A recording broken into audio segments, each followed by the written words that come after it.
अपने सभी संस्कृत मित्रों को नमस्कार।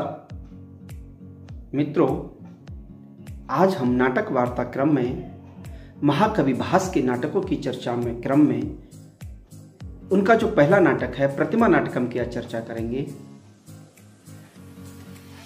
पिछले वीडियोस में हमने चर्चा की थी नाटक किसे कहते हैं, नाटक का उद्भव क्या है, नाटक का जन्म कैसे हुआ, इसका उद्देश्य क्या है और संस्कृत साहित्य के प्रथम नाटककार कौन हैं, उनका जीवन शैली कैसी थी। महाकवि भास के बारे में बताया जो कि प्रथम नाटककार हैं और उनकी जो 13 रचनाएं हैं उनका संक्षिप्त परिचय भी हमने जाना। एक गीत के माध्यम से भी 13 रचनाओं को कंठस्थ करने का हमने एक प्रयास किया। ये सारे पिछले वीडियो जो हमने जाना था इनकी लिंक हमारे इस में डिस्कशन में पड़ी हुई हैं, आप उनको देख सकते हैं।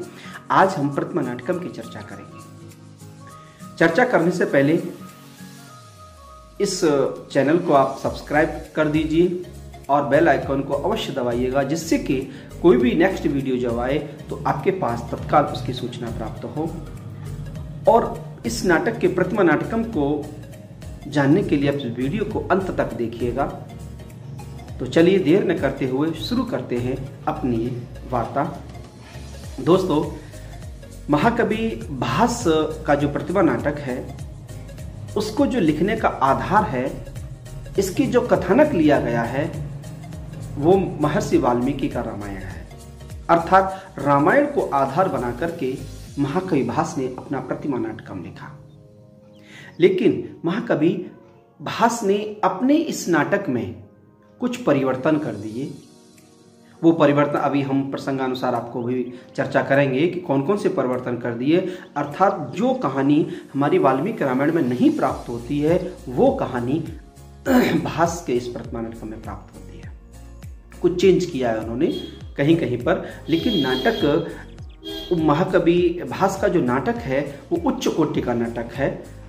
तो इसमें जो कहानी प्रारंभ होती है, पूरी जो कथानक है इसका भगवान राम के वन गमन से लेकर के रावण वध और राज्य अभिषेक तक की कहानी इसमें है। इस नाटक में 7 अंक हैं और इस नाटक का जो रस है, मुख्य रस है, प्रधान रस है, वो करुण रस है। कहानी यहां से प्रारंभ होती है कि भगवान राम की राज्य अभिषेक की तैयारियां महल में चारों तरफ बड़े जोर शोर से चल रही हैं। गीत मृदंग बजाए जा रहे हैं, चारों तरफ खुशी का माहौल है, चारों तरफ आनंद का वातावरण छाया हुआ है। ऐसी स्थिति में सब लोग प्रसन्न हैं। सीता जी अपने महल में हैं और उनकी एक दासी वल्कल वस्त्रों को लेकर के आती है। सीता जी कहती हैं अपनी दासी से कि तुम वल्कल वस्त्रों को क्यों लेकर के आई हो? तो वो कहती है कि मैं नाट्यशाला से, अभिनयशाला से इन वस्त्रों को मैं चुपचाप से लेकर के आ गई हूं और मैं इनको पहन करके देखूंगी। और उसको वो जो उसकी दूसरी है जो नाट्यशाला से लेकर वो लोग ढूंढेंगे, तो वो थोड़ा परेशान भी करने का मूड है उसका। इस तरह से वल्कल वस्त्रों को वो लेकर के आती है।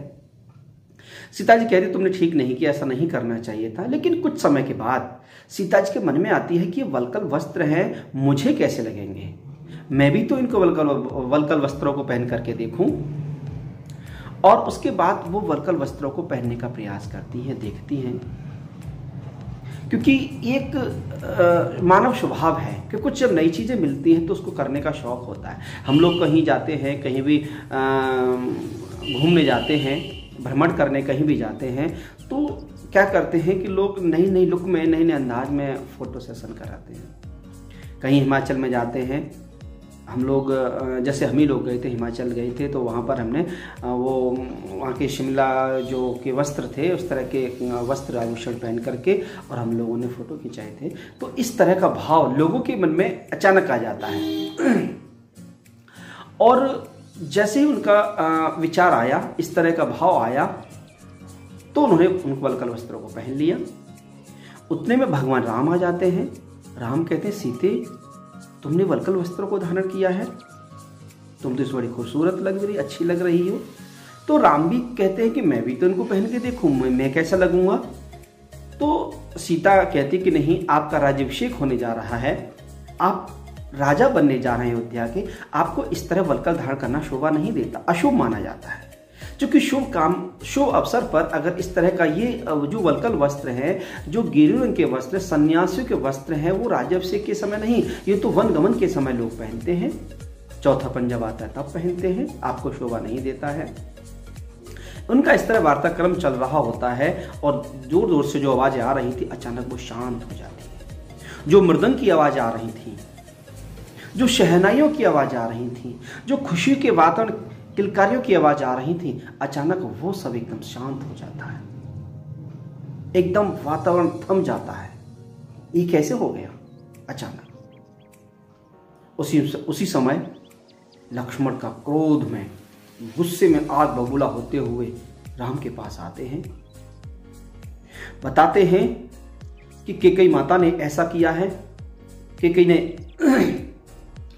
वरदान मांगा है राज्याभिषेक का भरत के लिए, और गुस्से से लाल होते हैं, बहुत अपशब्द कहते हैं, कठोर शब्द कहते हैं, यहां तक कि पिता दशरथ के लिए भी इतने कठोर शब्दों का प्रयोग करते हैं।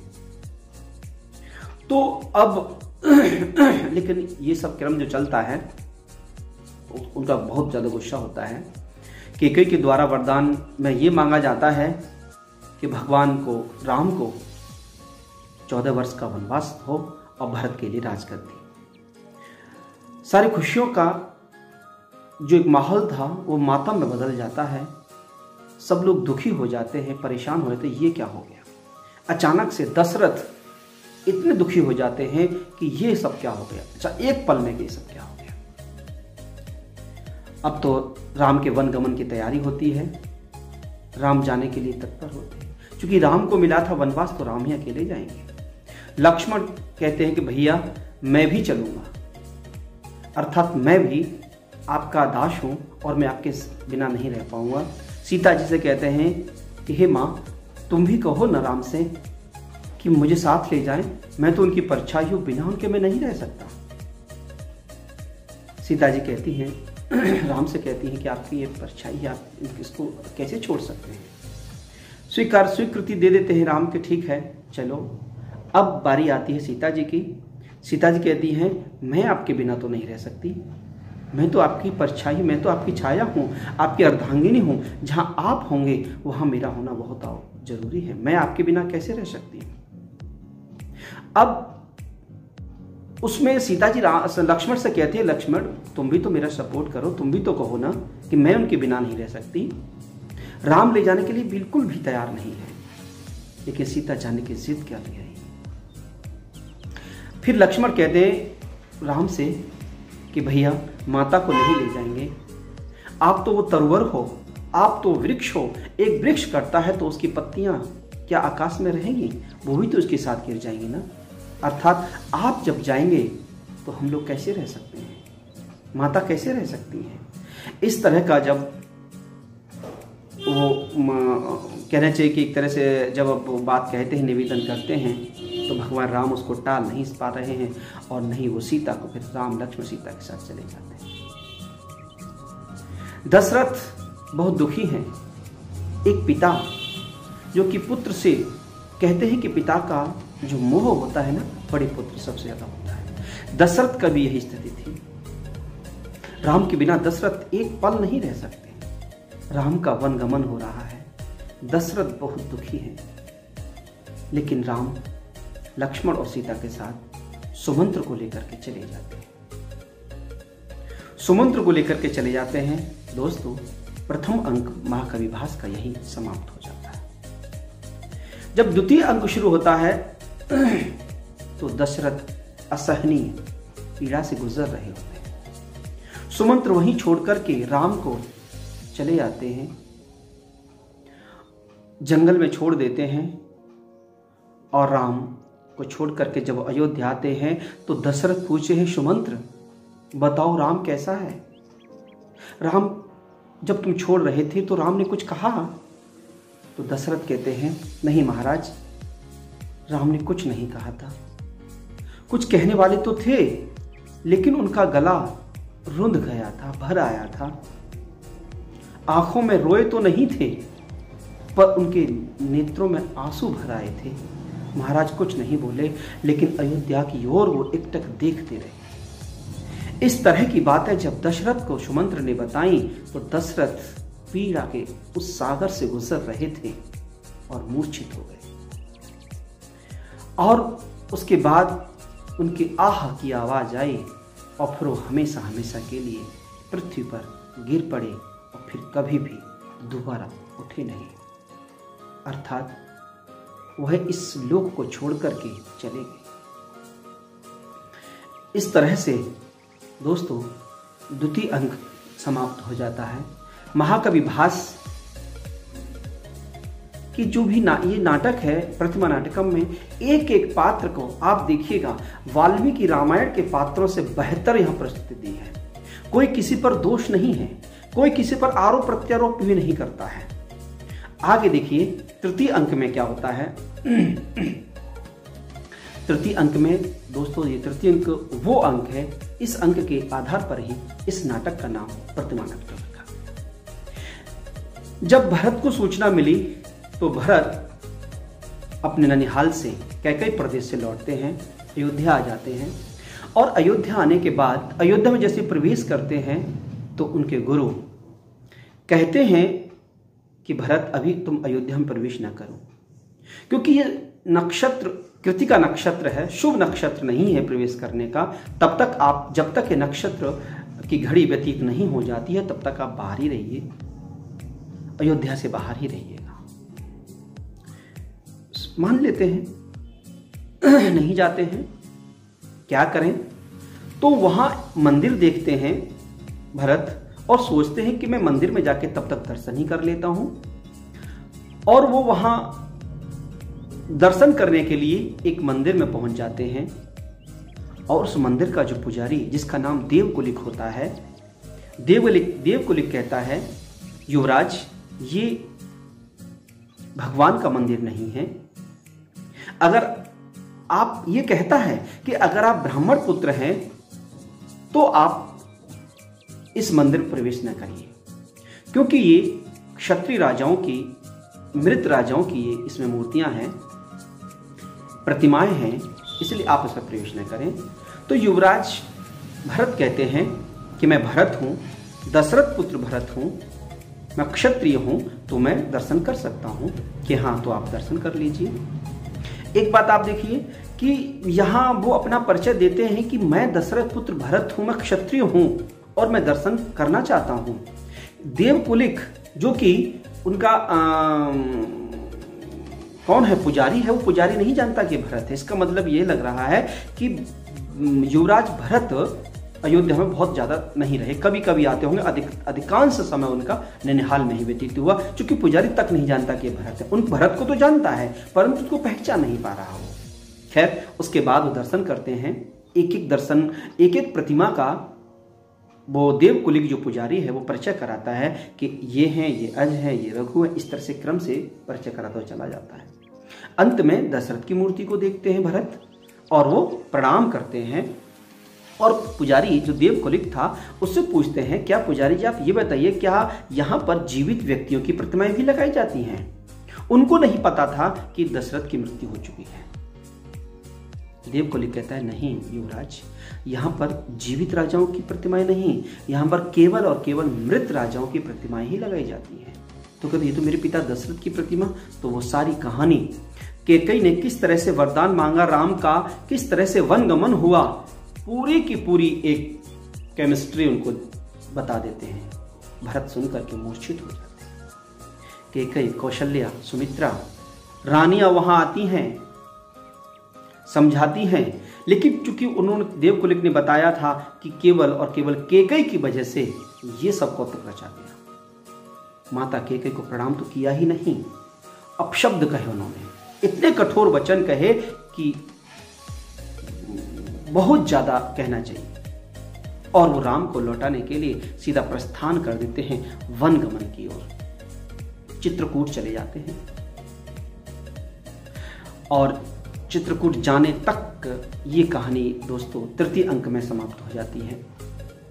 और जब चतुर्थ अंक आता है तो चतुर्थ अंक में जब वो जा रहे होते, चित्रकूट पहुंच जाते हैं, चतुर्थ अंक में भगवान से कहते हैं कि भैया आप अपने उस राज्य को संभालिए, मैं छोटा सा ये बालक भला उस राज्य को मैं कदापि नहीं संभाल सकता, आप चलिए। बड़ा करुण और मार्मिक प्रसंग। भाई भाई का प्रेम, भाई के प्रति सम्मान। तो राम कहते नहीं। तुलसीदास ने भी कहा है, रघुकुल रीति सदा चली आई, प्राण जाए पर वचन न जाए। भगवान राम कहते नहीं भरत, पिता के वचनों का, पिता के आदेश का पालन करना हर पुत्र का कर्तव्य है, ऐसा करना ही चाहिए। और दशरथ जैसा देवतुल्य पिता, उसके आदेशों का मैं उल्लंघन नहीं कर सकता। भरत तुम जाओ और वहां राज्य को संभालो, प्रजा को पालन करो। भरत कहते नहीं भैया, मैं दास हूं, आपके चरणों का दास, भला मैं ये सब कैसे कर सकता हूं? नहीं, मैं नहीं जा सकता। भरत को समझाते हैं राम के नहीं राम, तुम चले जाओ, चले जाओ तुम, क्योंकि मैं इस वनवास के काल को पूरा करने के बाद ही आऊंगा।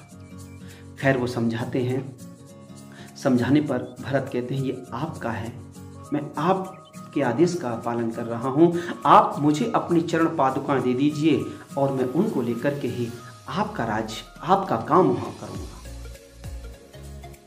राम उनको समझाते हैं, चरण पादुकाएं लेकर के भरत लौट जाते हैं अयोध्या के लिए और वहां जाकर के राम के उस राज्य का संचालन करते हैं, राम के उस राज्य के लोगों को प्रसन्न रखने का प्रयास करते हैं। इस तरह से दोस्तों ये आपका चतुर्थ अंक भी पूरा हो जाता है।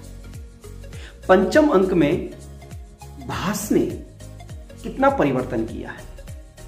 देखिए पहला जो परिवर्तन जो सीता जी वल्कल वस्त्रों को लेकर के आती है वाल्मीकि रामायण में, वो नहीं है, वो उन्होंने परिवर्तन किया है।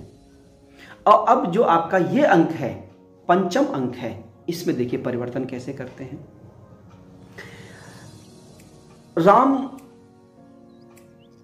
जब वन में होते हैं, वाल्मीकि ने सीता जी से कहलवाया है कि ये स्वर्ण मृग है, इसको ले आओ, मैं इसका आसन बनाऊंगी या जो भी करूंगी। तो राम खुद जाते हैं और लक्ष्मण को वहां सीता जी की सुरक्षा के लिए छोड़ जाते हैं। लेकिन परंतु भास के इस नाटक में ऐसा नहीं है। महाकवि भास ने क्या किया है कि वहां पर लक्ष्मण आश्रम है और राम और सीता जी वहां अपने कुटिया में बैठे हुए हैं। रावण ने जब सीता जी के बारे में सुना, चूंकि भगवान राम का एक उद्देश्य था असुरों का वध करना, असुरों का वध कर रहे थे, खरदूषण का वध किया, तो शूर्पणखा ने जब अपने भाई रावण से जब शिकायत की, रावण से जब कंप्लेन की, तो वो वहां आता है, छल करता है वो। उस समय लक्ष्मण महर्षियों की सेवा करने कहीं दूसरे स्थान पर गए हुए हैं, यहां केवल राम और सीता जी हैं। अब श्राद्ध पक्ष चल रहा है। राम सोचते कि मेरे पिता का श्राद्ध कैसे हो, मैं केवल कंदमूल से श्राद्ध करूंगा तो कैसे मेरे पिता संतुष्ट होंगे, मेरे पिता की आत्मा को संतुष्टि कैसे मिलेगी। वहीं पर रावण के रूप में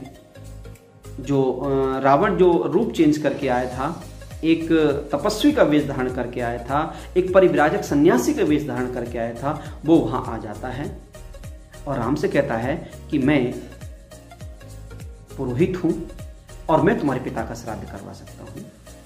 तो वो कहता है ठीक है, कैसे कराएंगे, आप पुरोहित हैं, ब्राह्मण हैं, बताइए। तो वो कहता है कि हिमालय पर्वत पर अगर आप स्वर्ण मृग लेकर के आएंगे तो आपके पिता का जो श्राद्ध है वो बहुत बेहतर तरीके से होगा।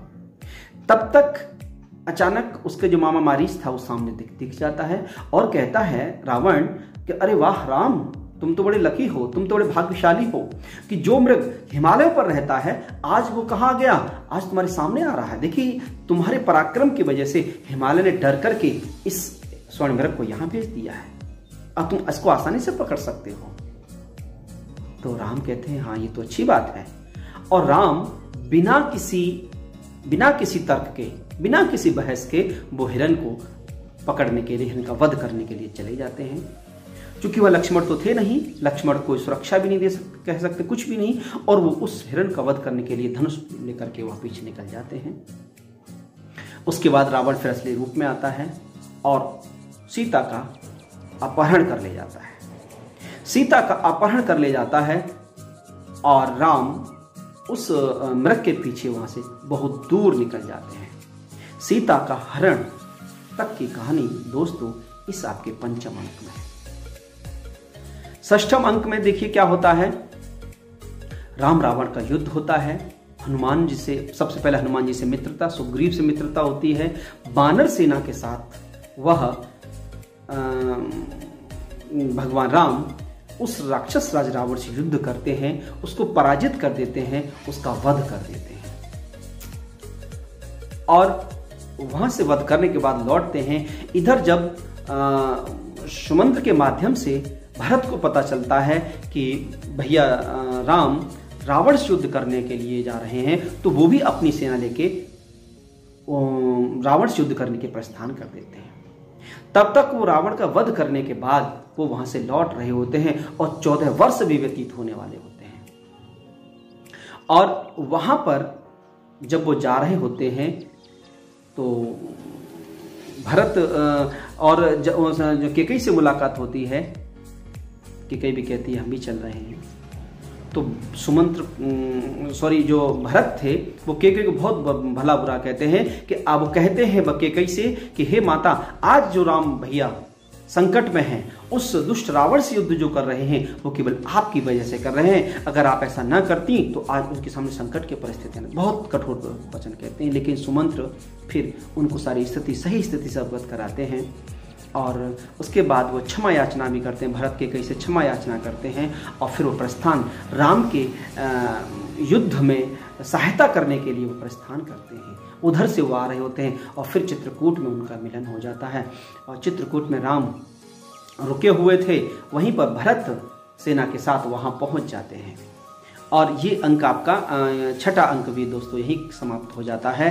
सप्तम अंक में जब वो चित्रकूट में भगवान राम रावण वध के पश्चात वहाँ मिलन होता है, वहाँ भेंट होती है, वहाँ तब इधर भरत भी पहुँच जाते हैं और वहीं पर ये दिखाते हैं कि 14 वर्ष भी वहीं पूर्ण हो जाते हैं। 14 वर्ष पूर्ण होने के बाद और कहते हैं राम से कि भैया तुम्हारे 14 वर्ष पूरा हो गया आज, अब मैं एक भी दिन नहीं संभालने वाला हूँ।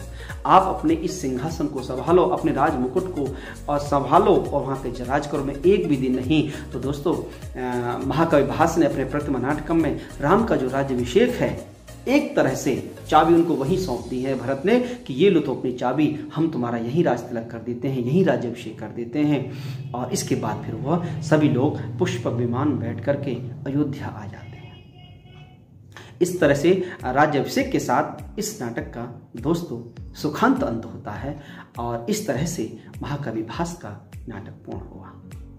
दोस्तों इस नाटक में आपने देखा कि भगवान राम, लक्ष्मण और माता सीता, इनके चरित्र को महाकवि भास ने अपने इस नाटक में इतना श्रेष्ठ कर दिया है, इतना ऊंचाई पर पहुंचा दिया है कि कोई किसी से कोई शिकायत नहीं। वाल्मीकि रामायण में क्या होता है कि सीता भी लक्ष्मण से बहुत बुरा भला कहती हैं और चूंकि कैकेयी से भरत ने बहुत कठोर शब्द बोले थे, परंतु कैकेयी कहती है कि वक्त आने पर भरत तुम्हें सब कुछ पता चल जाएगा, और वही हुआ। और इधर जब हम लोग वाल्मीकि रामायण को देखते हैं तो वहां पर सीता जब राम अकेले ही वहां चले जाते हैं और लक्ष्मण कहते हैं कि तुम यहीं रहना और सीता जी की रक्षा करना, और जो मृग था वह राम की आवाज़ में हा लक्ष्मण हा सीते करके वो पुकारता है। तो सीता जी लक्ष्मण से कहती हैं कि जाओ राम को देखो, लेकिन राम मना करते हैं, भैया कुछ हो ही नहीं सकता, वो नारायण हैं, उनको भला कौन मार सकता है। लेकिन सीता जी नहीं मानती हैं। सीता जी लक्ष्मण की बहुत कठोर शब्द बोलती हैं, कहती कि तुम तो यहाँ यही चाहते थे कि राम मर जाएं, मैं रह जाऊं, तुम मुझे जिससे वशीभूत कर सको, मैं ऐसा कभी नहीं होने दूंगी। मतलब इतना कहा, मजबूर कर दिया उन्होंने जाने के लिए। तब वो लक्ष्मण रेखा खींच करके तब वो राम के पीछे जाते हैं और इधर तब तक रावण अपहरण कर ले जाता है और राम भी कहते हैं लक्ष्मण तुम्हें ऐसा नहीं करना चाहिए था, तुम्हें वहां से नहीं आना चाहिए। और स्त्रियों की तो ये स्वभाव होता है इस तरह से, जल्दी से घबरा जाना, जल्दी से डर जाना, भयभीत हो जाना, तुम उनकी बातों में क्यों आ गए, तुम क्यों यहाँ आ गए। इस तरह से राम भी उनको समझाते हैं और समझाते ही नहीं हैं, अर्थात राम भी उनको एक तरह से दोषी सिद्ध करते हैं कि तुम्हें नहीं आना चाहिए, तुम एक स्त्री की बातों में यहाँ कैसे आ गए। तो दोस्तों इस तरह से लेकिन रामायण में राम की जो वाल्मीकि की सीता हैं, हाँ एक बात और कि जब रावण का वध हो गया तो वाल्मीकि ने अपनी सीता के लिए अग्नि परीक्षा दिलवाई है, तब जाके उसको राम ने स्वीकार किया, बल्कि भास की सीता ने ऐसा कहीं नहीं किया। भास की सीता और वाल्मीकि की सीता में अंतर है। भास की सीता का चरित्र उच्च कोटि का है, वो अग्नि परीक्षा नहीं देती हैं। राम का चरित्र उच्च कोटि का है, वो अग्नि परीक्षा नहीं लेते हैं, जबकि वाल्मीकि की सीता अग्नि परीक्षा देती हैं। तो इस तरह से ये अंक दोस्तों समाप्त होता है। अगर ये प्रतिमा नाटकम का ये कथानक अगर आपको अच्छा लगा हो तो मेरे चैनल को लाइक करिए, सब्सक्राइब कीजिए और अपने दोस्तों में शेयर कीजिएगा। हम फिर पुनः मिलते हैं अगले वीडियो में, तब तक के लिए धन्यवाद।